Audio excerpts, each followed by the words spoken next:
শুভেচ্ছা বাঙালিয়ানার প্রদেশের সংবাদে স্বাগত। শুরুতেই শুনে নিচ্ছি সংবাদ শিরোনাম। খাগড়াছড়িতে ধর্ষণ বিরোধী আন্দোলনকারীদের উপর গুলি, নিহত ৩, মেজর সহ আহত ১২ সেনা সদস্য। আইএমএফের নতুন ফাঁস বাংলাদেশের গলায়, বছরে $৮.৪৪ বিলিয়ন বেশি বিদেশি ঋণ নেওয়া যাবে না। পাকিস্তানি টিটিপি জঙ্গিদের মরদেহের মাঝে বাংলাদেশি শনাক্ত। তাবলিগের নামে আফগানিস্তান হয়ে পাকিস্তান যাচ্ছে বাংলাদেশি জঙ্গিরা। নিজ দেশ ছেড়ে পালাবেন না কেপি শর্মা ওলি। এবার অন্যান্য সংবাদের সঙ্গে বিস্তারিত।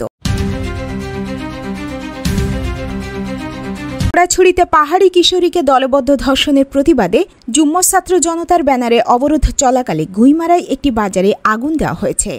আগুনে বাজারের বেশ কয়েকটি দোকান পুড়ে যায়। এ সময় বাজারের পাশে থাকা বসতঘরও আগুনে ক্ষতিগ্রস্ত হয়েছে। এদিকে চট্টগ্রাম রেঞ্জ পুলিশের একটি সূত্র বাঙালিয়ানাকে নিশ্চিত করেছে রোববার অন্তত ৩ জন নিহত হয়েছেন। তবে এর বেশি কিছু তারা জানাতে রাজি হননি। এটুকু নিশ্চিত করা গেছে, নিহতদের লাশ আইনশৃঙ্খলা রক্ষাকারী বাহিনী দ্রুততম সময়ে খাগড়াছড়ি সদর হাসপাতালে আনতে সক্ষম হয়েছেন। ২৮ সেপ্টেম্বর রোববার বেলা ১টায় খাগড়াছড়ির গুইমারা উপজেলার রামেশু বাজারে আগুনের ঘটনা ঘটে। বাজারটি চট্টগ্রাম খাগড়াছড়ি সড়ক থেকে প্রায় ১০০ গজ দূরে। বাজারে আগুন দেওয়ার ভিডিও ও ছবি সামাজিক যোগাযোগ মাধ্যম ফেসবুকে ছড়িয়ে পড়েছে। ভিডিওতে আগুনে বাজারের দোকানপাট জ্বলতে দেখা যায়। বাজারের দোকান মালিকদের অধিকাংশ পাহাড়ি বলে জানা গেছে। এ ঘটনার পর খাগড়াছড়ির গুইমারা উপজেলায় থমথমে পরিস্থিতি বিরাজ করছে। অবরোধের সমর্থনকারী ব্যক্তিরা এখন সড়কে অবস্থান না করলেও এলাকায় আছেন। এলাকা জুড়ে আইনশৃঙ্খলা রক্ষাকারী বাহিনীর টহল আছে। এর আগে দুপুরে আইনশৃঙ্খলা রক্ষাকারী বাহিনীর সদস্যদের মধ্যে অবরোধের সমর্থনকারীদের পাল্টাপাল্টি ধাওয়ার ঘটনা ঘটে। এ সময় গুলির শব্দ শোনা যায়। এতে সিন্দুকছড়ি সেনাজনের উপ অধিনায়ক মেজর মোহাম্মদ মাজহার হোসেন রাব্বানী সহ ১১ সেনা সদস্য আহত হয়েছেন। এ সময় স্থানীয় সাংবাদিক সাইফুর রহমান সহ আরও ৯ জন আহত হন। সংঘর্ষের ঘটনায় ৩ জনকে আটক করা হয়েছে। বাংলাদেশের অর্থনীতির ওপর নতুন চাপ তৈরি করেছে আন্তর্জাতিক মুদ্রা তহবিল আইএমএফ। সংস্থাটি এবার প্রথমবারের মতো বৈদেশিক ঋণ গ্রহণের ওপর সরাসরি সীমা নির্ধারণ করেছে। চলতি ২০২৫-২৬ অর্থ বছরে বাংলাদেশ সর্বোচ্চ $৮.৪৪ বিলিয়ন ঋণ নিতে পারবে। এর বাইরে ঋণ নেওয়ার সুযোগ আর থাকবে না। এ সীমা আবার ভাগ করে নির্ধারণ করা হয়েছে। প্রথম ৩ মাসে ঋণ নেওয়া যাবে $১.৯১ বিলিয়ন এবং প্রথমার্ধে সর্বোচ্চ $৩.৩৪ বিলিয়ন। অর্থাৎ ত্রৈমাসিক ভিত্তিতে আইএমএফ ঋণ ব্যবস্থাপনা খুঁটিয়ে দেখবে। আইএমএফ ২০২৩ সালে বাংলাদেশকে $৪.৭ বিলিয়ন একটি প্রোগ্রাম অনুমোদন করেছিল। তখন বৈদেশিক ঋণের কোনো সীমা ছিল না। তবে চলতি বছরের জুনে যখন ওই প্রোগ্রামের চতুর্থ ও পঞ্চম কিস্তি একসঙ্গে ছাড়ের সিদ্ধান্ত নেয় সংস্থাটি, তখন মূল ঋণের অঙ্ক বাড়িয়ে $৫.৫ বিলিয়ন করা হয়। সেখানেই নতুন শর্ত হিসেবে আসে বিদেশি ঋণের সীমা। আইএমএফের সর্বশেষ ডেট সাস্টেইনেবিলিটি অ্যানালাইসিসে দেখা গেছে বাংলাদেশের ঋণ পরিস্থিতি আর কম ঝুঁকির পর্যায়ে নেই। বরং ২০২২-২৩ এবং ২০২৩-২৪ দুই অর্থ বছর ধারাবাহিকভাবে দেশটিকে রাখা হয়েছে মধ্যম ঝুঁকির কাতারে।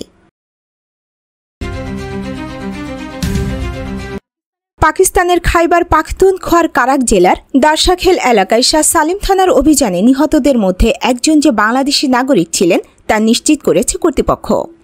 ঘটনাস্থল থেকে তার জাতীয় পরিচয়পত্র, বাংলাদেশি টাকা ও ব্যক্তিগত সামগ্রী উদ্ধার করা হয়। এসব প্রমাণের ভিত্তিতে নিহতের পরিচয় নিশ্চিত করা সম্ভব হয়েছে। ২৮ সেপ্টেম্বর রোববার সামা টিভি এ তথ্য জানায়। নিরাপত্তা সূত্রের দাবি, এর আগেও একই ধরনের অভিযানে একাধিক বাংলাদেশি নাগরিক প্রাণ হারিয়েছে।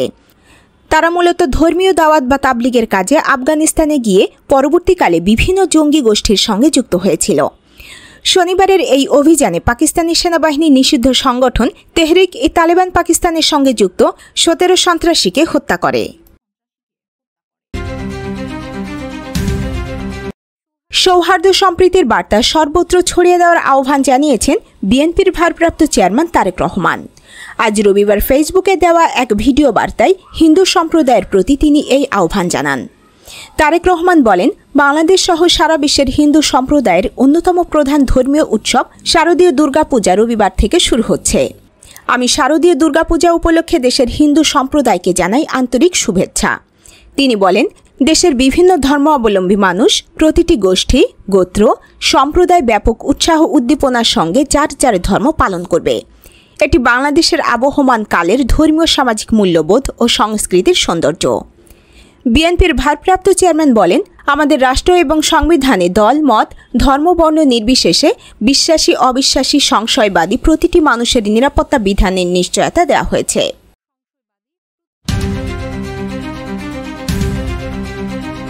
বাংলাদেশে গত একদিনে ডেঙ্গু আক্রান্ত হয়ে হাসপাতালে ভর্তি হয়েছেন 845 জন রোগী।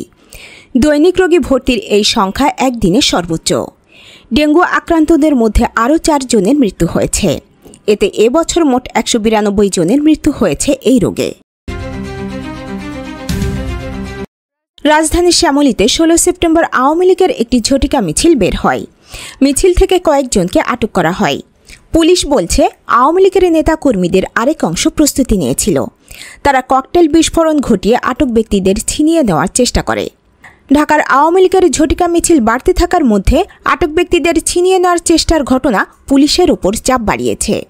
সরকার ও পুলিশের উচ্চ পর্যায় থেকে মাঠ পর্যায়ের পুলিশ কর্মকর্তাদের ঝটিকা মিছিল ঠেকাতে তৎপর হওয়ার নির্দেশ দেওয়া হয়েছে। পুলিশ সদর দপ্তর গত বছরের 5 আগস্টের পর থেকে এবছরের 3 সেপ্টেম্বর পর্যন্ত সময়ে গ্রেপ্তার ও জামিনের তথ্য যাচাই করেছেন।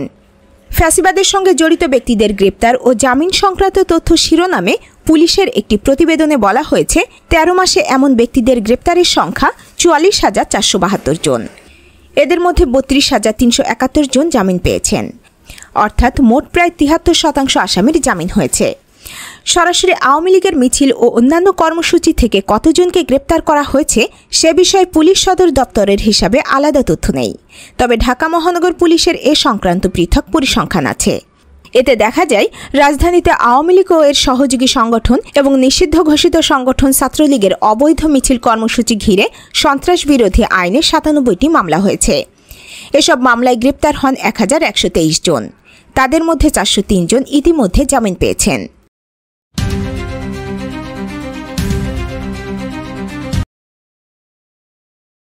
নেপালের ক্ষমতাচ্যুত প্রধানমন্ত্রী ও কমিউনিস্ট পার্টি অব নেপালের চেয়ারম্যান কেপি শর্মা ওলি ঘোষণা দিয়েছেন, নেপালকে বর্তমান সরকারের হাতে ছেড়ে দিয়ে তিনি পালাবেন না। চলতি মাসের শুরুর দিকে জেনজিদের আন্দোলনের মুখে পদত্যাগ করতে বাধ্য হয়েছিলেন তিনি। নেপালের ভক্তপুরের গুন্ডু এলাকায় ইউএমএল-এর যুব শাখার এক সমাবেশে ওলি বলেন, আপনারা কি ভাবছেন দেশকে আমরা এই ভিত্তিহীন সরকারের হাতে ছেড়ে দিয়ে পালাবো? কোনোদিন না। নেপালের প্রধানমন্ত্রীর সরকারি বাসভবন ছাড়ার 18 দিন পর এটি ছিল ওলির প্রথম প্রকাশ্য বক্তৃতা। 9 দিন নেপালের সেনাবাহিনীর নিরাপত্তা সুরক্ষায় থাকার পর 18 সেপ্টেম্বরে তিনি গুন্ডুতে ভাড়া বাসায় গিয়ে ওঠেন। এর আগে 9 সেপ্টেম্বর আন্দোলনকারীরা ভক্তপুরের বালকোটে তার ব্যক্তিগত বাসভবন পুড়িয়ে দেন। ভারতের তামিলনাড়ুতে তামিলাগা ভেত্তরি কাঘাজাম টিভিকে দলের প্রধান ও রাজনৈতিক বিজয় থালাপাতির সমাবেশে পদদলনের এক ঘটনায় শিশুসহ অন্তত 39 জনের মৃত্যু এবং আরও 50 জনেরও বেশি আহত হয়েছেন। কর্মকর্তাদের বরাত দিয়ে বার্তা সংস্থা রয়টার্স জানায়, বিজয় নির্বাচনের জন্য রাজ্য ঘুরে ঘুরে প্রচারণা চালাচ্ছেন। তার মধ্যে শনিবার তামিলনাড়ুর কারুর জেলায় এ ঘটনাটি ঘটে। বিজয়ের কথা শুনতে প্রচুর মানুষ সমাবেশে হাজির হয়েছিলেন। এরই এক পর্যায়ে ভিড় নিয়ন্ত্রণহীন হয়ে পড়লে ঘটনাটি ঘটে। ভিড়ের চাপ অসহনীয় হয়ে উঠলে রাজনৈতিক দলটির কয়েকজন কর্মী ও শিশুসহ বহু মানুষ জ্ঞান হারিয়ে পড়ে যান। প্রত্যক্ষদর্শীরা প্রেস ট্রাস্ট অফ ইন্ডিয়াকে জানিয়েছেন, হঠাৎ মানুষের ভিড় বেড়ে যাওয়ার পর আতঙ্ক তৈরি হয়। চাপের কারণে অনেকেই তাদের পায়ের ওপর দাঁড়িয়ে থাকতে পারছিলেন না। বিশাল সংখ্যক মানুষ আরও এগিয়ে যাওয়ার চেষ্টা করলে অসহনীয় চাপ তৈরি হয়। এতে বহু মানুষ জ্ঞান হারিয়ে পড়ে যান। আর তখন আতঙ্কিত লোকজন ছোটাছুটি শুরু করলে পদদলনের ঘটনাটি ঘটে।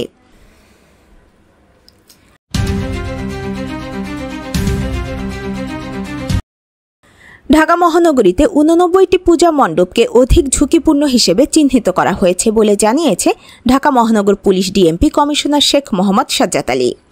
তবে পূজা মণ্ডপের নিরাপত্তায় যথেষ্ট ব্যবস্থা থাকায় কেউ দুষ্টুমি করার সুযোগ পাবে না বলেও আশ্বস্ত করেছেন তিনি। রোববার ঢাকেশ্বরী জাতীয় মন্দিরে দুর্গাপূজায় নেওয়া নিরাপত্তা ব্যবস্থার বিষয়ে সাংবাদিকদের মুখোমুখি হয়ে একথা বলেন তিনি।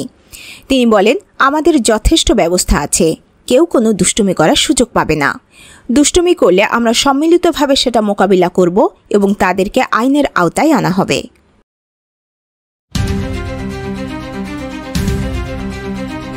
ইরানের পরমাণু কর্মসূচিকে ঘিরে অস্ত্র ও অন্যান্য নিষেধাজ্ঞা পুনর্বহাল করেছে জাতিসংঘ।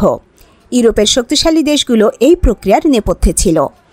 জাতিসংঘের নিরাপত্তা পরিষদে যুক্তরাজ্য, ফ্রান্স ও জার্মানি অভিযোগ জানায় 2015 সালের চুক্তি লঙ্ঘন করে ইরান পরমাণু অস্ত্র তৈরির প্রক্রিয়া অব্যাহত রেখেছে। অপরদিকে ইরান বরাবরই দাবি করে এসেছে তারা শান্তিপূর্ণ কাজে ব্যবহারের জন্য পরমাণু প্রকল্পের উন্নয়ন ঘটাচ্ছে। পরমাণু অস্ত্র নির্মাণের কোনো আগ্রহ তাদের নেই। প্রায় 1 দশক আগের ওই চুক্তিতে সায় দিয়েছিল ইরান, ব্রিটেন, জার্মানি, ফ্রান্স, যুক্তরাষ্ট্র, রাশিয়া ও চীন। এই চুক্তি বাতিলের সিদ্ধান্তে মধ্যপ্রাচ্যে উত্তেজনা বেড়ে যেতে পারে বলে আশঙ্কা প্রকাশ করেছেন বিশ্লেষকরা।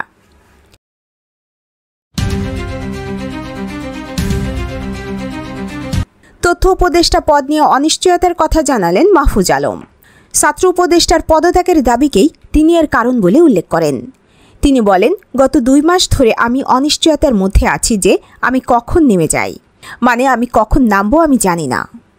তিনি রাজনৈতিক দলগুলোর মে মাস থেকে ছাত্র উপদেষ্টাদের পদত্যাগ চাওয়ার কথা জানান। তথ্য উপদেষ্টা বলেন, গত 2 মাস ধরে আমি অনিশ্চয়তার মধ্যে আছি যে আমি কখন নেমে যাই, মানে আমি কখন নামবো আমি জানি না।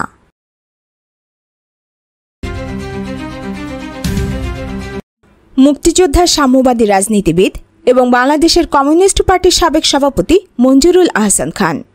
মঞ্জুরুল আহসান খান রাজপথের আন্দোলনে দীর্ঘদিনের পরীক্ষিত সৈনিক। কৈশোরে 1955 সাল থেকে স্কুলে ছাত্র থাকা অবস্থায় ছাত্র ইউনিয়নের কর্মী হিসেবে তার রাজনৈতিক জীবনের সূচনা। 71-এর মুক্তিযুদ্ধের সংগঠকের দায়িত্ব পালন করেছেন। ন্যাপ কমিউনিস্ট পার্টি ছাত্র ইউনিয়নের সমন্বয়ে গঠিত যৌথ বাহিনীর বা বিশেষ গেরিলা বাহিনীর 4 শতাধিক মুক্তিযোদ্ধার একটি অংশের দুর্ধর্ষ কমান্ডার হিসেবে যুদ্ধ করেছেন। অকুতভয় এই যোদ্ধা ছাত্রজীবন থেকেই শ্রমজীবী মেহনতি মানুষের ভাগ্য বদলের রাজনীতির সঙ্গে সম্পৃক্ত। দীর্ঘদিন সভাপতি হিসেবে নেতৃত্ব দিয়েছেন বাংলাদেশের কমিউনিস্ট পার্টি সিপিবির। সড়ক পরিবহন সেক্টরের সর্বোচ্চ শ্রমিক নেতাও ছিলেন দীর্ঘদিন।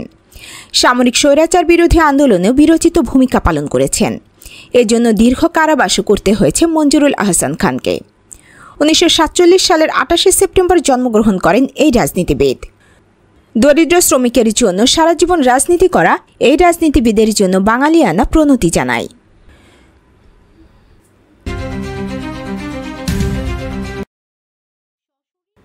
সশরীর ও অনলাইন মিলিয়ে 20টি দেশে 90 জন প্রতিযোগীর অংশগ্রহণে শেষ হয়েছে ওপেন ওয়ার্ল্ড অ্যাস্ট্রোনমি অলিম্পিয়াডের 4র্থ আসর। 6 সদস্যের বাংলাদেশ দল এতে অংশগ্রহণ করে। এই আসরে 1টি স্বর্ণ, 2টি রৌপ্য ও 1টি ব্রোঞ্জ পদক লাভ করেছে বাংলাদেশ। বাংলাদেশের 1টি স্বর্ণপদক পেয়েছেন মকদুম আমিন ফাহিম, 2টি রৌপ্য পদক পেয়েছেন সপ্তর্ষি রহমান এবং মোহাম্মদ রাদিত রায়ান, 1টি ব্রোঞ্জ পদক পেয়েছেন মোহাম্মদ জুবাইর হোসেন জিসান। এছাড়াও সায়ন্তন রায় পেয়েছে সম্মানসূচক স্বীকৃতি। বাংলাদেশ সময় বিকাল 4টায় এই দলটি শাহজালাল আন্তর্জাতিক বিমানবন্দরে অবতরণ করলে তাদের সংবর্ধনা দেয়া হয়। বাঙালিয়ানা প্রদেশের সংবাদ শেষ হলো। ধন্যবাদ।